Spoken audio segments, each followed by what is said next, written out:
మనం డెవలప్మెంట్ చేయాల్సిందే. ఇంతసేపు పెద్దలు చెప్పారు. మనకు బండారు సత్యనారాయణమూర్తి గారికి ఆయన ఎమ్మెల్యే, వాళ్ళ అల్లుడు కేంద్ర క్యాబినెట్లో మంత్రి, ఇంకొక వాళ్ళ చిన్నానేమో ఇక్కడ అగ్రికల్చర్ మంత్రి. అంటే నేను కూడా ఇక్కడ ఎంపీ కాబట్టి ఇప్పుడు కుటుంబంలో 4 ఉన్నాం. కాబట్టి డెవలప్మెంట్ చేసుకోవడానికి ఏమాత్రం ఇబ్బంది లేదు. నేను కూడా వారి కుటుంబ సభ్యుడినే. మనం మాడుగుల వరకు మాట్లాడుకుంటే ఈ 4 మండలాల్లో కూడా నిజంగా కూడా నేను అప్పుడు ఎలక్షన్లో చెప్తున్నాను, ఇప్పుడు ఎంపీ గారు కూడా గెలిచినా కూడా చెప్తున్నాను.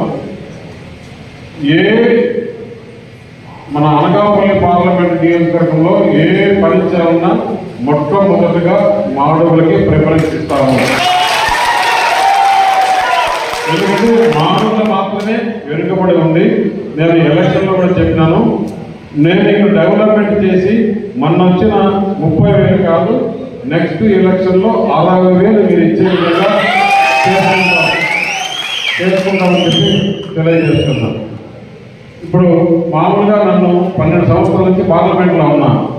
నన్ను ఎవరు చూసినా కానీ అక్కడ అందరూ ఆల్మోస్ట్ ఉండే ఎంపీలు మంత్రులు అందరూ కూడా నన్ను పేరు పెట్టి పిలుస్తారు, నేను వాళ్ళని పేరు పెట్టి పిలుస్తాను. అంతమంది అంతా సీఎం రమేష్ అనేవాళ్ళు. ఇప్పుడేమంటారు అనకాపల్లి రమేష్ అంటున్నారు. అది ఇప్పుడు అంటే అనకాపల్లి ఎందుకు చెప్తున్నా అంటే ఇప్పుడు మొత్తం యావత్ భారతదేశం అంతా అనకాపల్లి పార్లమెంట్ అంటే ఏంటనేది అందరికీ తెలుసు. అంతకుముందు మామూలుగా మేము చిట్చాట్ చేసుకునేవాళ్ళం కూర్చొని. ఎలక్షన్లు వస్తున్నాయి కదా, మరి రమేష్ పార్లమెంటు రాజ్యసభలో ఉన్నాడు, రాజ్యసభ అయిపోయింది, ఉండే స్నేహితులంతా మేము మా నియోజకవర్గం నుంచి పోటీ చేస్తాము, మేము మళ్ళీ పార్లమెంట్కి వస్తాము, నువ్వు ఆంధ్రప్రదేశ్లో బీజేపీ నుంచి ఉన్నావు కదా, మరి బీజేపీ ఆంధ్రప్రదేశ్లో రాజ్యసభ రావలేదు కదా, బీజేపీ గెలవలేదు కదా, రమేష్ మిస్ అవుతున్నాడు కొంతమంది ఉండి అట్లేం పర్లేదు, రమేష్ ఏదో ఒక విధంగా పార్లమెంట్కి వస్తారని చెప్పారు.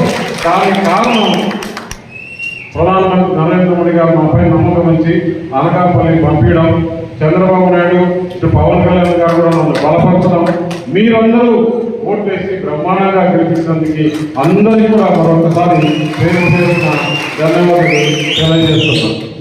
ఎందుకంటే ఈ ప్రాంతం నేను ఒకటే చెప్తున్నా శాసనసభ్యుల వారికి, మీరు 4 మండలాల్లో ఒక్కొక్క మండలంలో ఒక 5,000 ఎకరాలు మీరు ల్యాండ్ సమకూర్చండి. ఇట్లా గవర్నమెంట్ ల్యాండ్ కానీ ప్రైవేట్ ల్యాండ్ కానీ దాన్ని SEZ చేసి, ఒక SEZ అగ్రికల్చర్, ఇంకొక SEZ ఇండస్ట్రియల్, ఇంకొక SEZ రకరకాలుగా మనం చేసుకొని ఇండస్ట్రీస్ తీసుకొచ్చే బాధ్యత నేను తీసుకుంటాను. అలాగే SEZ చేసే బాధ్యత కూడా నేను తీసుకుంటాను. ఇప్పుడు మనకు 4వ తారీఖు కౌంటింగ్ జరిగింది. 4వ తారీఖు